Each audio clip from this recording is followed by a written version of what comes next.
Good morning, ladies and gentlemen. Thank you, Ashik. This pathways to sustainability model or module. First of all, this is absolutely no rocket science.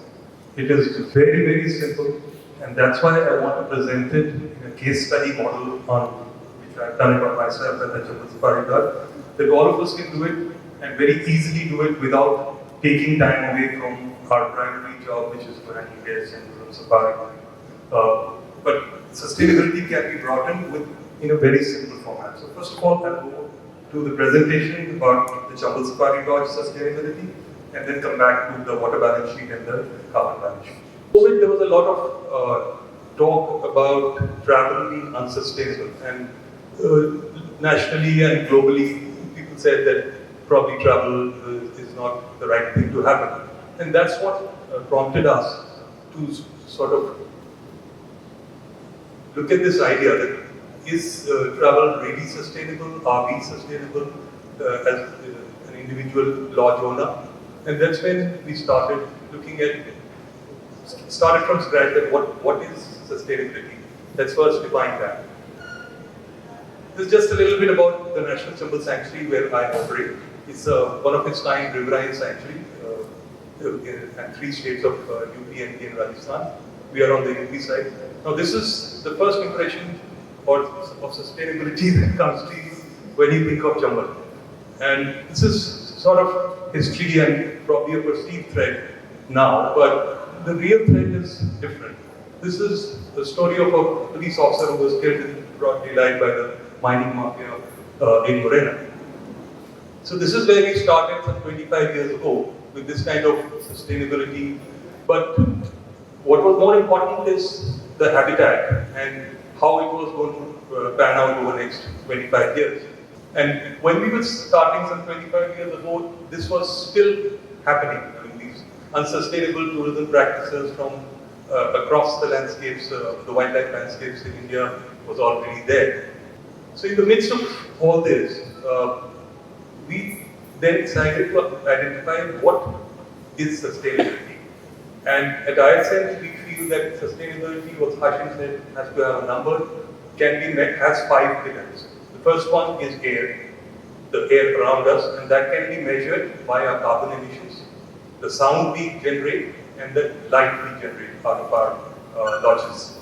Water, vertical number 2, this is the water we consume and how we treat our wastewater.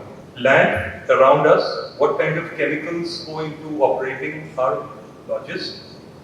Community, the people around us, not only they are generating jobs and wealth, but also the sense of well-being, sense of pride, and ripple effect of our lodge operations. And the last one, which is most difficult to quantify, is conservation, because this will vary from landscape to landscape. But quickly I'll go on to the numbers here. So at Chambal, we are able to, because we have, go on to the next slide. So this is where we started from in 1999 on the left, and this is what the lodge looks like now. About 52 acres of rewilded area. And so going back, we are offsetting about 11.45 tons per annum. And that and loaded onto the room night. Per room night, that comes to about 9.54 kg per room night is what we are sinking in. So taking this, passing this benefit onto the guests. We are doing all this because a certain number of guests are coming our way.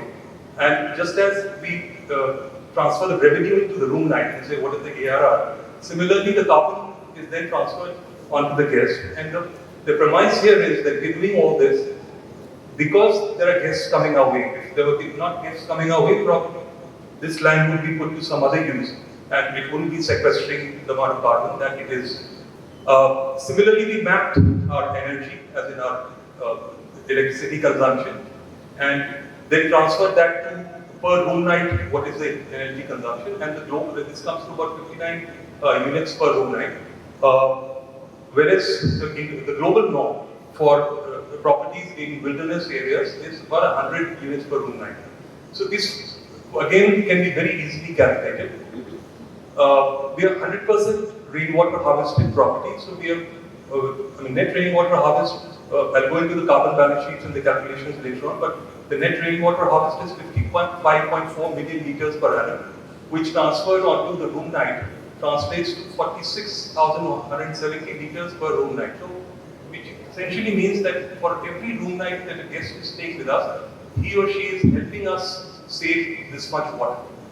We implemented a lot of this. So the third vertical is land. Now, land is how we deal with our waste. What kind of chemicals are going in? Are we poisoning the land around us?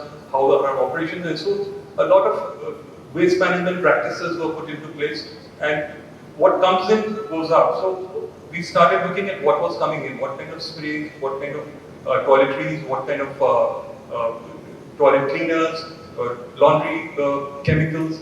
So switched over to certified organic, harmless chemicals, and that in effect has a positive impact on the land that we are operating on.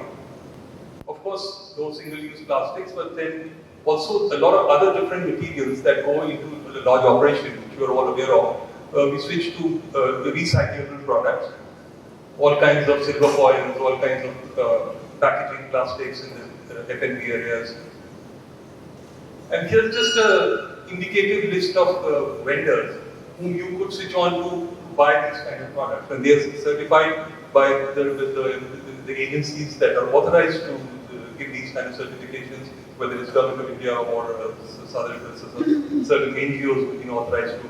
So this is not the exhaustive list, but yes, this is just an indicative list here where you could switch to this beginning as quickly as this season. And trust me, they're not expensive. So if you switch from an X company from where you're buying your toiletries and you move to any one of these, probably the cost differential will be 5 to 7%. But it's well worth making that transition. How we build, now this is, most of us here, we are existing lodges, but we still need to make modifications. Sometimes the inventory goes up, or sometimes we have to modify. So how we build is also an important aspect of land management, and what percentage of the area should go into the constructed in a typical lodge. This I've already talked about the kind of materials that go into not just your operations, but on your capex side, as in what kind of furniture, furnishings, what can be recycled, repurposed. Then the overall impact on the carbon is not there. This is the fourth vertical, which is the community. Now, it appears, we all in the wildlife landscapes protest that yes, we are engaging with the community and we are passing on the economic benefits to the community. But here, in this module, what we have figured out a method of calculating the exact economic contribution to the community. And so in our case, what we did was, we got our balance sheet, and in the expense side of the balance sheet, we identified what is local. And identifying local is very simple with the lodge as the center. If you say within 15 kilometers or 10 kilometers of the lodge, whatever money gets spent is local and rest is all goes out. So this includes employment, including purchases, including vendors, suppliers, etc. So in our case, averaged out over 3 years comes to about 67%, which is the substantial money going back into the local area. And also, next to that is, this is direct, but indirect is also how you can create, as a lodge owner or as a lodge manager, how you can create micro enterprise. How you can help locals to, instead of being employed with you, how they can become micro vendors for you. And that has a much larger ripple effect on the economic well-being of the community around you. Now, the conservation, this is the most difficult part to put a number to. Everything else, so far, I've put a number. In the Chambal landscape, it was relatively easy for us that in the tourism zone that we operate, 25 years ago, there used to be just one nesting site for the gharials, which is the signature species for the Chambal sanctuary. Last year, that number has gone up to 5. But in, let's say, a Central Indian tiger-centric landscape, you'll have to look at other parameters, that how your contribution to conservation can be quantified. Because what Hashin talked about, the global reporting index will ask for a number for that also. It's, all impacts have to be measured. So these are some of the calculations, but rather than going on to this, I would move on to the balance sheets, which are far easier to sort of operate. But this is just an indicator of how we go around calculating your carbon emissions and your sequestration, water consumption, and water positivity. So I would still like to dwell on the carbon part. So if you're on your lodge, you can very easily demarcate your total area. Then you can demarcate what kind of area is under deforestation or rewilding. And if it is around 15 to 20 years old, then there is a simple thumb rule that what is the kind of carbon sequestration per hectare you are achieving at your lodge. And this has been put into an Excel sheet, which I will come to later, and get the exact carbon sequestration number by just putting in different kinds of the land areas, what different kind of usage you are putting into at your lodge. On the release side, as in the emission side, it is very simple that you have your electricity bill, you can calculate, you have your generator, your operation, you have your fuel bill, you have your petrol consumption bills for your safari vehicles, and then from the F&B kitchen areas, you have your LPG consumption, you have your coal consumption, campfire consumption. You just have to put in these numbers, and you have your carbon emissions there. Then, just to tell on what Harsh was talking about, scope 1, scope 2, scope 3, some of it us may not know the difference. So, scope 1 are the emissions that we are producing on our lodge. And so, which is from the kitchen areas, from the generator, from the safari vehicles. Scope 2 is what we are purchasing, which is electricity. So, the pollution is happening somewhere else, but we are contributing to that pollution by purchasing and consuming that electricity. And scope 3, which Gautam will talk about in much greater detail, is an indirect emission. So if your guest is traveling from X destination to you, the carbon footprint or the fuel consumed by the guest in his car is loaded onto the lodge because he's coming to your lodge. So that is a far more detailed calculation, but my presentation I restrict to scope 1 and scope 2, which is direct and very easy to calculate.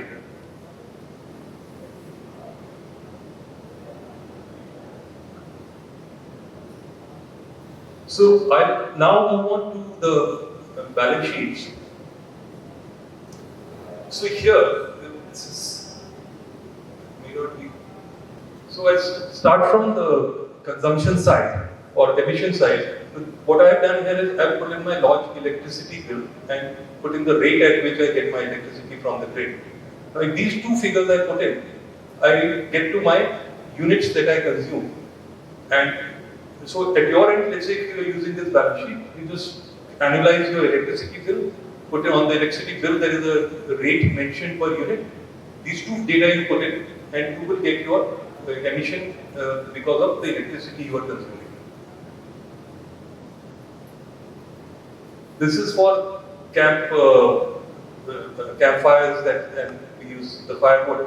So just you have to put in the total quantity of wood consumed at the lodge in the campfires, and you have your emission. Similarly for coal consumed in the kitchen, you just have to put in the number here and your emission would show up there. Similarly for LPG.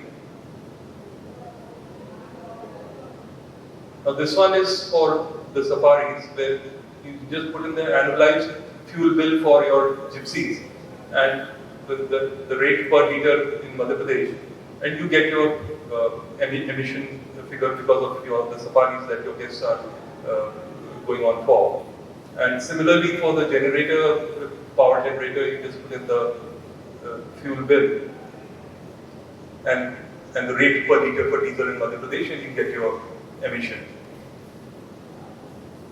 So all these figures which I just talked about automatically get loaded onto the carbon emission sheet. You make any changes down the line, they get automatically reflected here, and you get your total carbon emission. This is your carbon sequestration sheet. Now you have to classify the lodge land into three categories. One which is wooded, grassland or scrubland, which is, and then if you have certain areas which are under some kind of farming, natural farming, so you just have to put in the areas in hectares, and your carbon sequestration will automatically show up in the last column here. And this is the final balance sheet, where automatically all the data that we've seen in the slides before gets picked up, and you have your net carbon sequestration, net carbon emissions, and net carbon footprint. And in this case, it is negative. We are sinking in about 11.5 tons of carbon per annum, and then depending on how many room nights we're doing, we get per room night calculation. So this is very, very simple to do as a lodge owner or a lodge manager. So similar, now this is the water balance sheet. So your consumption, again, it's very easy to calculate what we have, a single water storage system, how many times you have to refill that. You can calculate your analyzed daily consumption, and then over, let's say, 200 days of operation or 250 days of operation, you get your lodge water consumption. And if you are, if you're farming, which in our case we are extensively farming also, so there are different columns for different kind of crops, and you get your water consumption from there. So this is actually the farm water consumption, and then this is the lodge water consumption sheet, and this gets added up on this sheet, and you have your.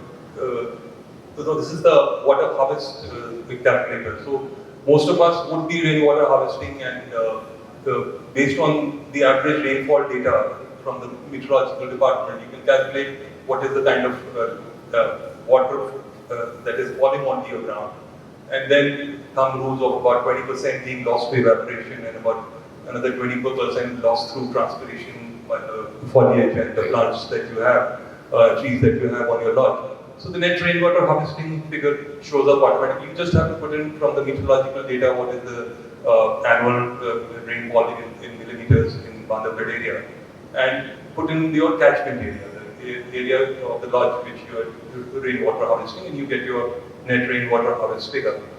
So just like the carbon balance sheet here. So you get from the earlier sheets, the data gets picked up, and you have your net rainwater harvest, all the consumption figures, and your net water footprint, as in the amount of water you're conserving, and then translated into per room night water positivity. So all this is going to be, post this workshop today, will be uploaded onto the Indian School of Nature website. It's free to use. You can start, I would say, playing around with these sheets, putting in data to see where to stand, and I can share with you that once you have that, do that, you will be very pleasantly surprised to know that you are actually doing a great job. Most of us have all these practices in place. It's just that to re-emphasize what Hashem started with, that we have to tell the world that, yeah, we're doing good, we know that, but we have to tell the world that we are doing great, and this is how we are doing. And this becomes a story for the global tourism community to realize that somewhere in central India there is a landscape which is hugely tourism sustainable, and is following practices which are as per the global standards. And that brings you to the last part of my presentation, where we do all this and then we have to present it in a format which the world recognizes. And if that happens, then we are a very, very successful tourism story which you can take it global. So this is where the third party audit comes into being. So after doing all our balance sheets at Chambal, we engaged with Net Zero and Impact Collective to prepare this kind of a report. Now this is as per the Global Reporting Index, what Hashim talked about. This is in that format, and this is going to be applicable by 29, 2030, all the tourism operators, lodge owners, safari operators in the who are dealing with international guests will have to start reporting in a format which is almost similar to that, which is a lot of it is background history, but again coming. So this is the impact highlight page. You want to just stop at the highlight page? The data is actually for 23, 24. No, sorry, 22, 23. Yeah. So they've looked at the carbon offsets, the water positivity, revenue reinvested into the local community. And this may sound a bit complicated as in the matrix materiality, but that data then leads you to what your impact in the environment, governance, and social domains is. And this is how the global fraternity is going to look at it and rate it that on all these aspects, whether it's biodiversity, circularity, energy consumption, waste management, where do you stand?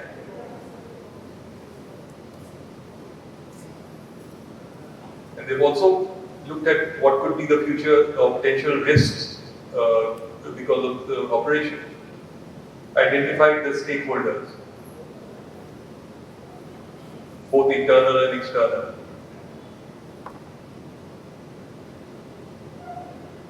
So this is almost like a complete synopsis of a typical lodge in all the domains.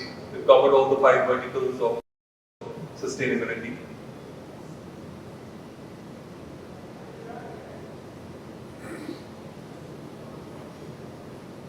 And this at a glance tells you that, okay, we are sequestering this much carbon. Energy consumption we have already talked about.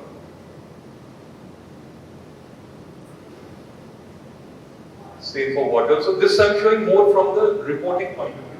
That the balance sheet is for self-assessment, and then it has to be reported in a certain manner which is globally acceptable.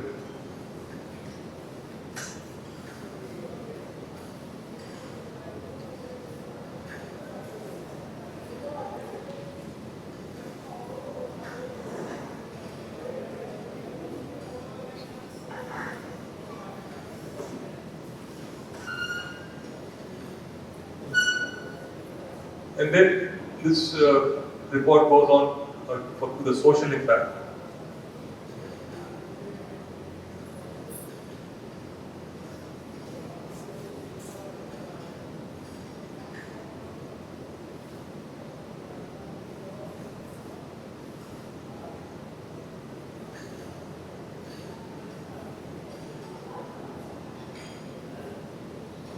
And then governance, which Hashim did upon. So governance is about our own policies. As a small business, what are the policies in place and how strictly do we adhere to our own policies? They could be about waste management, they could be about recycling, they could be about employee benefits, they could be about engagement with the community. So these policies first have to be put into place, which they are there. Unofficially, all of us have a certain mindset of cooperation, but it just has to be documented and then adhered to. And this is back to ISN. So, and I think Hashim has already emphasized about the global timelines. So by 2030, we all have to start reporting in a format which is similar to this one. Whether we are positive or negative is not important, but for EU and United States and the Western world, as per COP28 and now 29 will happen now, we have to start reporting. Otherwise, our FTOs and our DMCs will be forced to dissuade their guests from coming our way. And then by 2036, we have to follow all these parameters, if they are in the red, have to be brought into the green zone as per global index. So it's just the right time for all of of us to start looking at these numbers, and most of the numbers I am sure are going to be very good for all of us. And if there is a minor correction that is required, on the ISN free to use website, you can go and look at various ways of mitigating or reducing or your emissions, or on the other side increasing your water footprint, as in how to do better rainwater harvesting. So all this information would be available to you, and also you can write to us, you can call us, or you send us a mail, and we'll be very happy to share more details on that. And now the third element in this is about waste management and mitigation. So for that, I'm going to hand the mic back to Hashim to tell us more about how waste can be evaluated, handled, and disposed. Thank you.